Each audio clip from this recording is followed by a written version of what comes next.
అమరవీరుల స్థూపం దగ్గర పుష్పగుచ్చాన్ని ఉంచి వారికి నివాళులు అర్పిస్తా ఉన్నారు. ఇప్పుడు గౌరవ మంత్రివర్యులు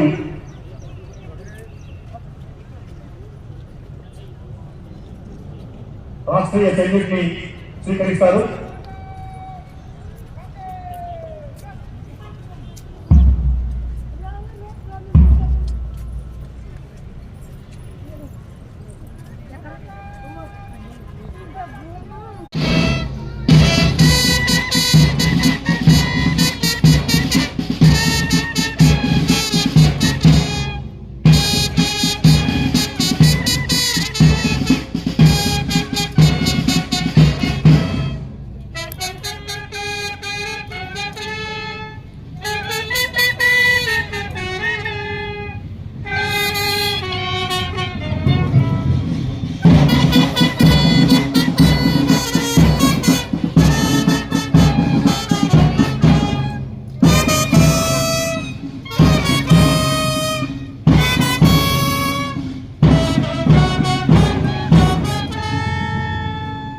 తెలంగాణ రాష్ట్ర గీతం జై జై హే.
भारत माता की जय, बोलो तेलंगाना की।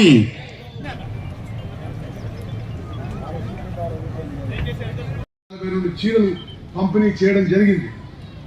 మహిళా సంఘ భవనాలు 5 కోట్ల రూపాయలతో మహిళా శక్తి భవనం, జిల్లా మహిళా సమాఖ్య భవనం నిర్మాణం చేపట్టడం జరిగింది. 338 గ్రామ సంఘాల భవనాలు మంజూరై పురోగతిలో ఉన్నాయి. బ్యాంక్ లింకేజ్ 2026-27 ఆర్థిక సంవత్సరంలో 366 సంఘాలకు 51 కోట్ల రూపాయలు అందించడం జరిగింది. మహాత్మా గాంధీ జాతీయ గ్రామీణ ఉపాధి హామీ పథకం జిల్లాలో 51,66,000 పరిధితులు కల్పించి 225 కోట్ల రూపాయలు చెల్లించడం జరిగింది. మెప్మా వీధి విక్రయదారుల పథకంలో 5 మున్సిపాలిటీలలో 20,500 మందికి 44,95,00,000 రూపాయలు బ్యాంక్ రుణం ఇప్పించడం జరిగింది. మరియు 97,000 ఇంధన చీరలు పంపిణీ చేయడం జరిగింది. అదేవిధంగా మరి ఇంటర్మీడియట్ విద్యలో జిల్లాలోని 8 ప్రభుత్వ జూనియర్ కళాశాలలో స్మార్ట్ తరగతుల నిర్వహణ కొరకు 32 ఇంటరాక్టివ్ ఫ్లాట్ ప్యానెల్స్ ఏర్పాటు చేయబడినవి. జూనియర్ కళాశాలలో విద్యను అభ్యసించే విద్యార్థులు అందరికీ మంచి నాణ్యమైన పోషకాలతో కూడిన మధ్యాహ్న భోజనాన్ని, అల్పాహారం, గుడ్లు, రాగి జావ మరియు పాలు అందించడం జరుగుతుంది. Young India integrated residential schools జిల్లాలోని హుజూర్ నగర్, కోదాడ్ మరియు తుంగతుర్తి నియోజకవర్గంలో నూతనంగా young India integrated residential schools మంజూరు చేయడం జరిగింది.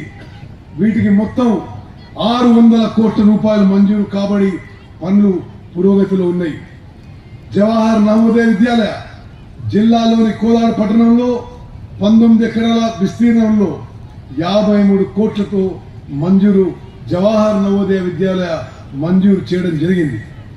వ్యవసాయ కళాశాల హుజూర్ నగర్లో 100 ఎకరాల విస్తీర్ణంలో 126 కోట్ల రూపాయలతో ప్రభుత్వ వ్యవసాయ కళాశాల మంజూరు చేయడం జరిగింది. తెలంగాణ రాష్ట్ర విద్య మరియు సంక్షేమ మౌలిక వసతుల అభివృద్ధి సంస్థ జిల్లా నందు ప్రభుత్వ ITI junior degree polytechnic college జిల్లా గ్రంథాలయ భవన నిర్మాణం పనులు పురోగతిలో కలవు. మరియు అమ్మ ఆదర్శ పాఠశాలల పనులు, పిఎం శ్రీ పనులు, కస్తూరిబా గాంధీ బాలిక విద్యాలయ మరమ్మతులు, నూతన భవిత సెంటర్స్ మరియు మరమ్మతుల పనులు పూర్తి కావడం జరిగింది. హుజూర్ నగర్లోని ప్రభుత్వ ఐటీఐలో ఉన్న అడ్వాన్స్ టెక్నాలజీ సెంటర్లో ప్రతి విద్యా సంవత్సరం 172 మంది విద్యార్థులకు పరిశ్రమ ఆధారిత కోర్సుల ద్వారా నైపుణ్యవంతులుగా తీర్చిదిద్దింది. నీటిపారుదల మరియు ఆయకట్టు అభివృద్ధి శాఖ జిల్లాలో మొత్తంగా 5,82,000 ఎకరాల ఆయకట్టు కలదు. మరి ఎత్తిపోతల పథకాల విషయంలో కానీ, నాగార్జున సాగర్ డ్యామ్ కాలువ ఆధునీకరణ విషయంలో కానీ మరి ఇక్కడున్న రైతు సోదరులకి, మరి సూర్యాపేట జిల్లాలో ఉన్న రైతాంగాన్ని మొత్తం మీ ఉత్తమనగా రాష్ట్ర ఇరిగేషన్ మంత్రిగా నేను స్పష్టమైన హామీ ఇస్తున్నా. ఎక్కడెక్కడైతే ఇరిగేషన్ ప్రపోజల్స్ వయబిలిటీ ఉండి మా దృష్టికి వస్తే తప్పనిసరిగా మంజూరు చేసి నిర్మాణం చేయిస్తా అని చెప్పి నేను కూడా ఈ సభాముఖంగా మనవి చేస్తున్నా. మరి మూసీ ప్రాజెక్టు కాలువల ఆధునీకరణ పనులకి 75 కోట్ల అంచనా వ్యయంతో మూసీ ప్రాజెక్టు కాలువల ఆధునీకరణ పనులు మంజూరైనవి. ఆ ప్రాజెక్టుని రామ్రెడ్డి దామోదర్ రెడ్డి ఎస్ఆర్ఎస్పి స్టేజ్ 2 అనే ప్రాజెక్టుగా పేరు పెట్టడం జరిగింది. తెలంగాణ వైద్య విధాన పరిషత్ కోదాడ వైద్యశాలలో సిటీ స్కాన్ ప్రారంభించడం జరిగింది. హుజూర్ నగర్ మరియు కోదాడు వైద్యశాల యందు డయాలసిస్ యూనిట్ నిర్మాణం పూర్తి అయి వైద్య సేవలు ప్రారంభించబడింది. 8,50,00,000తో ట్రామా కేర్ సెంటర్ను సూర్యాపేటలో ఏర్పాటు చేయడానికి ప్రతిపాదనలు ప్రభుత్వాన్ని పంపించడం జరిగింది. తప్పనిసరిగా ఏర్పాటు చేస్తాం. మరి అదేవిధంగా హుజూర్ నగర్లో నూతన డయాలసిస్ సెంటర్ మరియు బ్లడ్ స్టోరేజ్ విభాగం భవన నిర్మాణం పనుల కొరకు 1,20,00,000 మంజూరు చేయడం జరిగింది. సూర్యాపేట్ ప్రభుత్వ సర్వజన ఆసుపత్రి జిల్లా ప్రజలకు తృతీయ స్థాయి వైద్య సేవలు అందిస్తున్న ప్రధాన వైద్య కేంద్రంగా నిలిచి ఎక్స్రేలు, అల్ట్రాసౌండ్లు, సిటీ స్కాన్లు, శస్త్రచికిత్సలు, ప్రసవ సేవలు విస్తృతంగా నిర్వహించుతూ ఎన్ఐసియు ద్వారా ముందస్తు జనన శిశువులకు ప్రత్యేక చికిత్స, బ్లడ్ బ్యాంక్ ద్వారా అత్యవసర రక్త సరఫరా, ఇన్ఫెక్షన్ నియంత్రణ చర్యలు సమర్థవంతంగా నిర్వహిస్తున్నాం. ప్రభుత్వ మెడికల్ కాలేజు ఈ సంవత్సరం paediatrics, anaesthesia, residential medicine, pathology విభాగాల్లో ఒక్కో దానికి 4 సీట్లు చొప్పున కేటాయించడం జరిగింది. బిఎస్సి అలైడ్ హెల్త్ సర్వీస్ కోర్సుల్లో 4 విభాగాల్లో 40 మంది విద్యార్థులతో ప్రభుత్వం వైద్యంకు ప్రాముఖ్యతనిస్తూ జిల్లాలో బోధన ఆసుపత్రి, నర్సింగ్ కళాశాల భవనము, క్రిటికల్ కేర్ బ్లాక్, ప్రాంతీయ వైద్యశాల భవనములు, ఆసుపత్రి ఆరోగ్య కేంద్రం 30 నుంచి 100 పడకలకి అప్గ్రేడేషన్, నూతన పల్లె దవాఖాన నిర్మాణం మరియు వివిధ పనుల కొరకు 334 కోట్ల రూపాయల నిధులు మంజూరై పనులు పురోగతిలో ఉన్నాయి.